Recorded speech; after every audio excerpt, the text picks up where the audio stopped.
الشيطان الرجيم بسم الله الرحمن الرحيم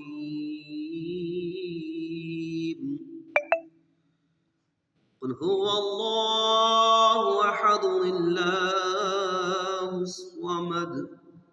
لم يلد ولم يولد ولم يكن له كفوا أحد صدق الله العظيم وبلغنا رسوله النبي الكريم۔ رسول اکرم صلی اللہ تعالی علیہ وسلم کا فرمان علی شان ہے کہ یہ سورت جو ہے بہت مختصر اور بڑی فضیلت کی حامل ہے۔ نبی کریم خاتم النبیین صلی اللہ تعالی وسلم نے اس سورت کو ثالث یعنی نصف ایک تہائی قرآن قرار دیا اور اسے رات کو پڑھنے کی ترغیب عطا فرمائی، ترغیب دی۔ قل هو اللہ احد، بعض صحابہ ہر رکعت میں دیگر سورتوں کے ساتھ اسے بھی ضرور پڑھتے تھے، جس پر نبی کریم خاتم النبیین صلی اللہ تعالی وسلم نے انہیں فرمایا کہ تمہاری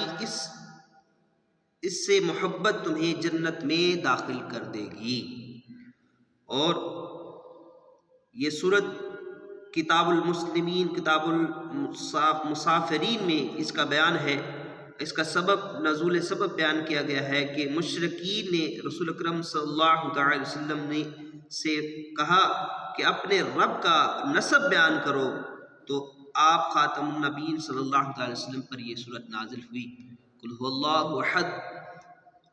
کہہ دیجئے کہ اللہ ایک ہے، اللہ الصمد، اللہ بے نیاز ہے،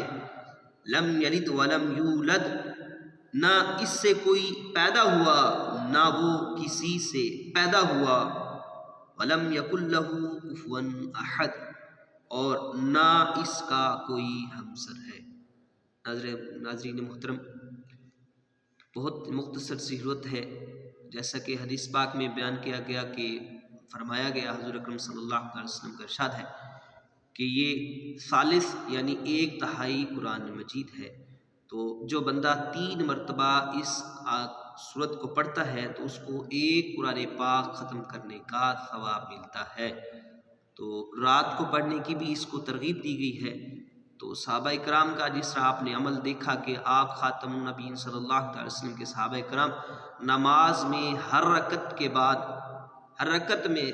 ہر سورت ملانے کے بعد سورہ اخلاص یعنی قل هو اللہ احد پڑھا کرتے تھے اور اس سے محبت کیا کرتے تھے۔ اس وجہ سے آقا کریم خاتم النبیین صلی اللہ علیہ وسلم نے ان کو خوشخبری دی کہ آپ کی یہ اس سورت سے محبت جو ہے آپ کو جنت میں لے کر جائے گی، جنت میں آپ کو داخل کروا دے گی۔ تو ہمیں بھی چاہیے کہ اس سورت سے محبت کریں اور اس کا ورد اپنائیں، اور بشرط ہے کہ ہمیں نماز 5 گانا ادا کرنی ہوگی۔ اللہ تبارک و تعالی ہم سب کو 5 گانا نماز باجماعت ادا کرنے کی توفیق عطا فرمائے، اور ایسے ہی قرآن پاک پڑھ کر اس کے اوپر عمل کرنے کی توفیق عطا فرمائے۔ آمین بجاہ النبی الامین صلی اللہ تعالی